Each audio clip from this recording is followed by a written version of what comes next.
दोस्तों अॼु मां हिकिड़ो नंढिड़ो वीडियो रिकॉर्ड करणु पिए चाहियो सिंध जी सिविल सोसाइटी सां सॉलिडरिटी यकजहती जो इज़हार करण जे लाइ।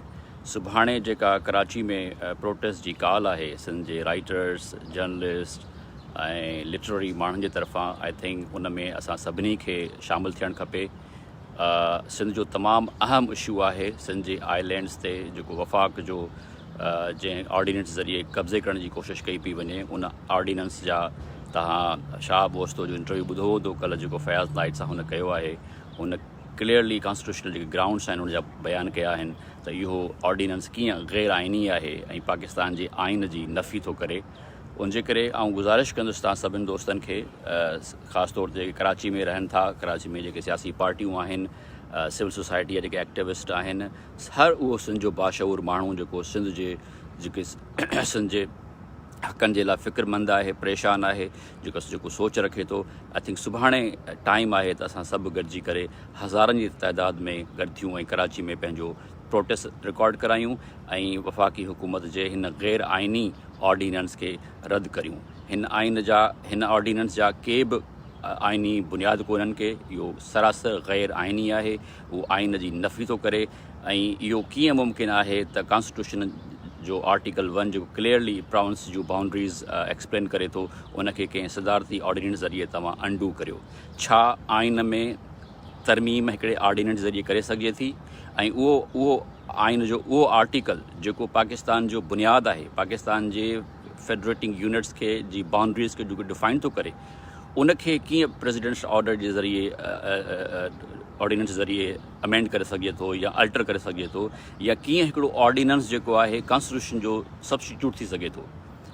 सो हिकिड़ा त वॾा लीगल क्वेश्चन्स आहिनि हिन ऑर्डिनेंस जा, ऐं कीअं हुननि सीक्रेसी में, प्राइवेसी में, बग़ैर कंहिं डिबेट जे, बग़ैर कंहिं डिस्कशन जे जेको आहे सो हिकिड़ो ईअं ई जीअं जनरल पाकिस्तान में ईंदा आहिनि, मिलिट्री डिक्टेटर्स जेके पाकिस्तान माज़ी में आया आहिनि, ऐं पाकिस्तान जे आइन खे पासे ते फिटो करे हिकिड़ो पंहिंजो लीगल फ्रेमवर्क ऑर्डर या जेके LFOs ऐं PCOs जेके आणींदा आहिनि, प्रोविजनल कॉन्स्टिट्यूशनल ऑर्डर्स आणींदा आहिनि, हीअ बि ओड़ो ई लॻे थो जेको पाकिस्तान जे आइन जे ख़िलाफ़ु आहे, जेको पाकिस्तान जे आइन जूं धॼियूं उड़ाए थो।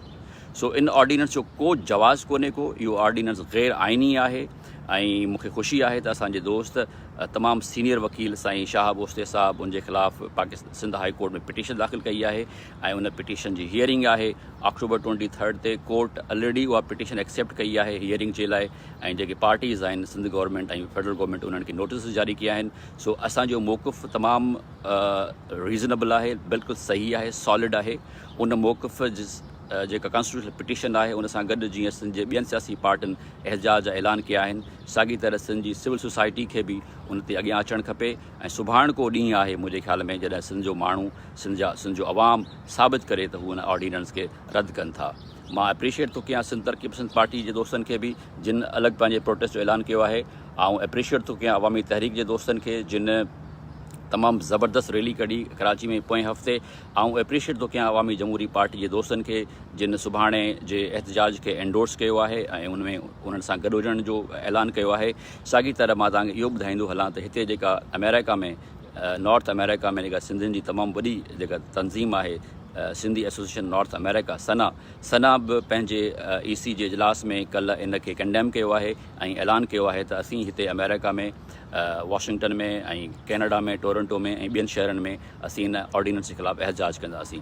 सो जेसीं ताईं असां हिकिड़ो भरपूर गॾियल आवाज़ न उथारींदासीं ऐं सिंध जी हुकूमत ते प्रेशर न विझंदासीं त सिंध असेंबली रेज़ोल्यूशन पास करे there is no immediate business, serious business than this business. Sindh जे नुमाइंदनि जो, सिंध जे चूंडियल नुमाइंदनि जो इहो फ़र्ज़ु थो बणिजे त हू सिंध जी वहदत ऐं सिंध जी जोग्राफिकल इंटीग्रेशन खे डिफेंड कनि, सिंध असेंबली हंगामी इजलास घुराइनि, रेज़ोल्यूशन पास कनि त वफ़ाक़ जो इहो जेको ऑर्डिनेंस आहे उहो गैर आइनी आहे। सिंध कॾहिं बि अहिड़े ऑर्डिनेंस खे क़बूल न कंदी। वफ़ाक़ असांजे ज़मीन जो टुकड़ो पंहिंजे कब्ज़े हेठि नथो आणे सघे, इहो को माण्हू इजाज़त नथो ॾेई सघे। उनजे करे हीउ तमामु अहम इशू आहे। ऐं गुज़ारिश कंदुसि सभिनि दोस्तनि खे, राइटर्स खे, पॉलिटिकल एक्टिविस्ट खे, आम शहरियुनि खे, इवन उर्दू स्पीकिंग जेके असांजा दोस्त आहिनि कराची जा, उन्हनि खे आउं अपील कंदुसि, दिस इज़ द टाइम की असां सभु सिंध जा जेके रहवासी आहियूं गॾिजूं ऐं हिकिड़े प्लेटफॉर्म तां हिन ऑर्डिनेंस खे रद्द करियूं। ऐं सिंध जा उहे जेके MNAs आहिनि नेशनल असेंबली में, सिंध जा सेनेटर जेके आहिनि, this is the time to wake up, this is the time to stand up and speak up for your rights. आख़िर तव्हांखे असेंबली में छाजे लाइ मोकिलियो वियो हुयो? कानून साज़ी त हीअ असेंबली कुझु करे कोन थी पई। तव्हां ॾिठो आहे त सवाइ ॿ लॉ, जेको हिकिड़ो आर्मी चीफ जी एक्सटेंशन ऐं ॿियो जेको हिननि नाम निहाद लॉ पास कयो, जंहिं तहत जेको माण्हू तनक़ीद कंदो गवर्नमेंट ते ऐं सरकारी इदारनि ते, उन्हनि खे सज़ाऊं अची वेंदियूं। सो जेके हिननि जूं इंट्रस्ट जूं लेजिस्लेशन्स आहिनि उहे फ़क़ति थियनि थियूं, बाक़ी त हीअ असेंबली ऐसे कुझु करे कोन पई। सो जेके सिंध मां चूंडियल नुमाइंदा आहिनि, आई थिंक उन्हनि खे सेनेट जे मेंबरनि खे सेनेट जो इजलास ॾियणु खपे, उन्हनि खे उन ते प्रोटेस्ट करणु खपे। सिमिलरली जेके मेंबर ऑफ नेशनल असेंबलीज़ आहिनि, MNAs आहिनि, उहे बि इन ते आवाज़ उथारीनि। सिंधी अदबी संगत खे अॻियां अचणु खपे।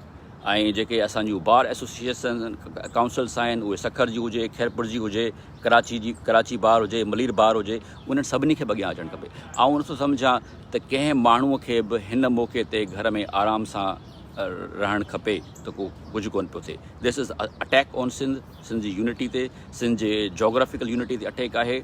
ऐं जेको आइन जेको सभिनी सूबनि गॾिजी ठाहियो हुयो 73 जो, उन जी नफ़ी आहे। This is a negation of the constitution of Pakistan.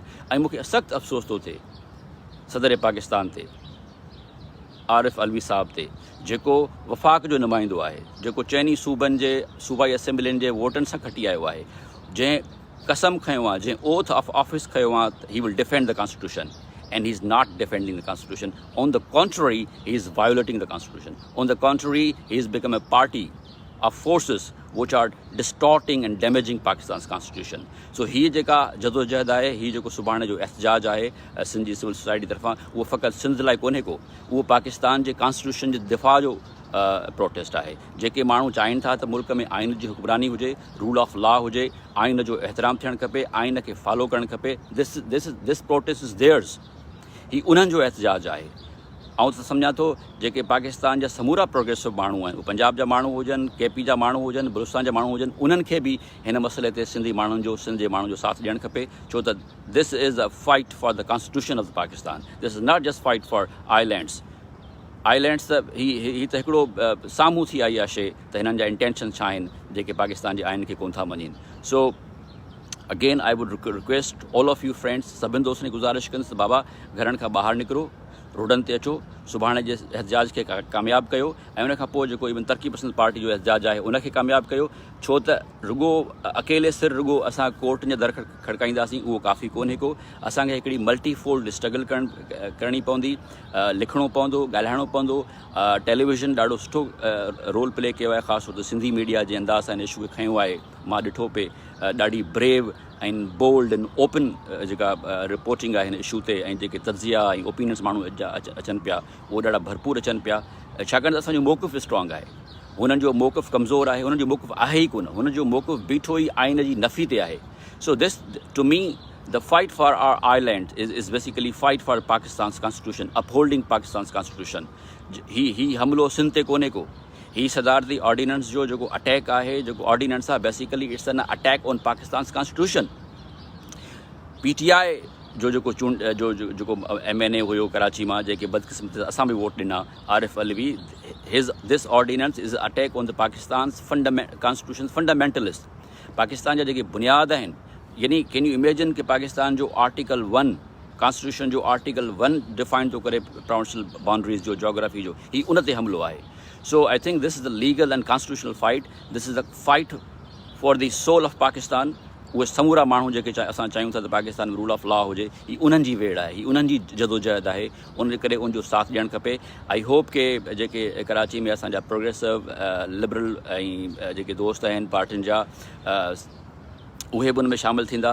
Fisher फोक वारा दोस्त हुजनि, पायलट जा दोस्त हुजनि, सिविल सोसाइटी हुजे, they all need to come up together. Because जेकॾहिं ही इन क़िस्म जूं हरकतूं कनि था, इन क़िस्म जा बोगस ऑर्डिनेंस जारी करे पंहिंजे जेका सो आइन जी जेके धॼियूं उॾाइनि था पिया, if they get away by these acts, त पोइ यू विल नेवर नो के वेयर दे विल एंड, पोइ हू किथे अंत कनि था, हू किथे बीहंदा। उनजे करे इहो असांजो फ़र्ज़ु आहे त असीं सुभाणे जे एहतजाज में जिन दोस्तनि कॉल ॾिनी आहे सिविल सोसाइटी जे, राइटर्स जे, उन्हनि सां गॾु बीहूं, उन्हनि जो साथ ॾियूं, ऐं पंहिंजे धरतीअ, पंहिंजे वतन, पंहिंजे देश, पंहिंजे ॿेटनि जी मालिकी कयूं, ऐं उन्हनि जे लाइ हिकु आवाज़ थी एहतजाज करियूं। ऐं तव्हां ॾिसिजो तव्हां ॾिसजो इहो ई प्रेशर हूंदो जेको सिंध गवर्नमेंट खे मजबूर कंदो, सिंध जे MNAs ऐं सेनेटर्स खे मजबूर कंदो त हू आवाज़ उथारीनि, न रुॻो ट्विटर ते न। मूं अदी नफ़ीसा शाह जेका पीपल्स पार्टी जी MNA आहे, she is very sensible women, मां हुनजी ट्वीट्स पढ़ियूं। ख़ुदि बिलावल साहब जी स्टेटमेंट जेका ट्विटर ते आई उहा ज़बरदस्त हुई, पर they need to move beyond Twitter and Facebook.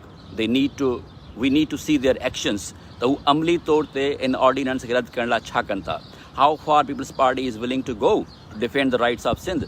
Sindh जे माण्हुनि गुज़िरियल 40 सालनि खां वठी पीपल्स पार्टी खे वोट ॾिना आहिनि। पीपल्स पार्टी वारा कॾहिं उथंदा, कॾहिं सिंध असेंबली जो इजलास घुरायो वेंदो, ऐं छो नथो घुरायो वञे? कहिड़ी रुकावट आहे स्पीकर साहब जे लाइ, सिंध जे वज़ीर आला साईं मुराद अली शाह जे लाइ, ऐं ॿिया जेके इवन साईं सरदार शाह जहिड़ा माण्हू जेके उते वेठा आहिनि, जेके पंहिंजी शाइरी में, पंहिंजी तहरीर में सिंध वतन जी ऐं उन जे दिफ़ा जी ॻाल्हि कनि था पिया। This is the time they should come forward and raise his united voice. ॾिसो, जेकॾहिं असां गॾियल आवाज़ न उथारियो, अकेला एहतजाज कंदा रहंदासीं, I think those protest would not be sufficient.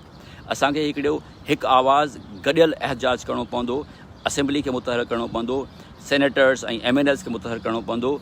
Sindh जो जेके बार काउंसिल्स आहिनि, उहे सॼी सिंध जा बाशऊर माण्हू, सिंध जो आम माण्हू, कराची जो माण्हू जेसि ताईं रोडनि ते न ईंदो, एहतजाज न थींदो, तेसी ताईं ही ऑर्डिनेंस फेडरल गवर्नमेंट विथड्रॉ न कंदी। असांखे प्रेशराइज़ करिणो पवंदो फेडरल गवर्नमेंट खे त हिन ऑर्डिनेंस खे रद्द करण जा ॿ रस्ता आहिनि। There are only 2 ways। One, त जेको शाहब साहब जो रस्तो आहे, कोर्ट में वियो आहे, कोर्ट हिन ऑर्डिनेंस खे नल एंड वाइड करार ॾे ऑन द ग्राउंड्स जेके शाहब साहब लेआउट कया आहिनि पंहिंजी पिटीशन में, या असां एॾो प्रेशर क्रिएट करियूं सिंध गवर्नमेंट ते ऐं फेडरल गवर्नमेंट ते त उहो हिन खे विथड्रॉ कनि। हिकिड़ी ॻाल्हि इहा बि सम्झणु खपे त हू आइलैंड खे डेवलप नथा करणु चाहिनि, हू को उते शहर अॾणु नथा चाहिनि, हू को आइलैंड्स जी तरक़ी में इंट्रस्टेड कोन्हनि खे, हू उते जी ज़मीन में इंट्रस्टेड आहिनि। They just want to occupy the land and they sell it to the builders. तव्हां ॾिसजो वेठा, जेकॾहिं असां एहतजाज न कयो, ही ऑर्डिनेंस रद्द न थियो, त हुननि जो इंट्रस्ट फ़क़ति इन मां पैसा कमाइणु आहे। उहो अली ज़ैदी हुजे, इहो असांजो सिंध जो जेको गवर्नर वेठो आहे इहो वेठो हुजे, फैसल वाबडा हुजे, इहे जेके वेठा आहिनि, they are there to make money. हुननि जो इंट्रस्ट इहो न आहे, हू हिते हिकिड़ी ॿी बेहरा टाउन आणणु चाहींदा हूंदा। हुननि जो इहो इंट्रस्ट न आहे त को कराची जो, सिंध जो या पाकिस्तान जो जेको आम ग़रीब माण्हू आहे उनजे लाइ के हाउसिंग स्कीम अचनि, या उनजो को भलो थिए, या उहे या सिंध में पाकिस्तान में जेके लखें होमलेस माण्हू आहिनि को उन्हनि लाइ हिननि जा हाउसिंग जा प्रोग्राम हुजनि। This is only to enrich the political elite which is affiliated with the current PTI regime, so हुननि जो इंट्रस्ट जेको आहे उहो पाण खे ख़बर आहे त पाकिस्तान जो हुक्मरान तबिको, ख़ासि तौर ते हे जेका नाम नेहाद जमहूरी हुकूमत वेठी आहे, उहा छा थी करणु चाहे। It's a complete loot and plunder of our resources. ऐं ॾिसो, आइलैंड जेका आहे उते ॾिसो, जेके मछेरा वेंदा आहिनि, जेके फिशरमैन वेंदा आहिनि, जेके समुंड में मच्छी मारींदा आहिनि, डिगन जर्नीस ते वेंदा आहिनि, मोटी अची करे उते आराम कंदा आहिनि, थक भॼंदा आहिनि, that's their land. This island belongs to the fisherman. Who the hell federal government is to take away that right from them? So insani maslo bhi aahe, human rights issue bhi aahe, but above all, I repeat, this is a fight for upholding the Pakistan's constitution, and it is the responsibility of every Pakistani citizen, every conscious Pakistani citizen, politician, lawyer and civil society to stand up with the people of Sindh and reject this unconstitutional presidential ordinance. I hope कि तव्हां सुभाणे जे एहतजाज में join कंदो, जामी चंडियो साहब खे, अदी अमर सिंधू खे, ऐं ॿिया समूरा दोस्त साईं मुश्ताक मीरानी साहब खे, उहे समूरा दोस्त जिन कॉल ॾिनी आहे हिन प्रोटेस्ट जी, असांखे उन में सुभाणे वॾे तइदाद में शिरकत करणु खपे, ऐं सिंध जा माण्हू हिकु आवाज़ थी हिन ऑर्डिनेंस खे रद्द कनि। Thank U.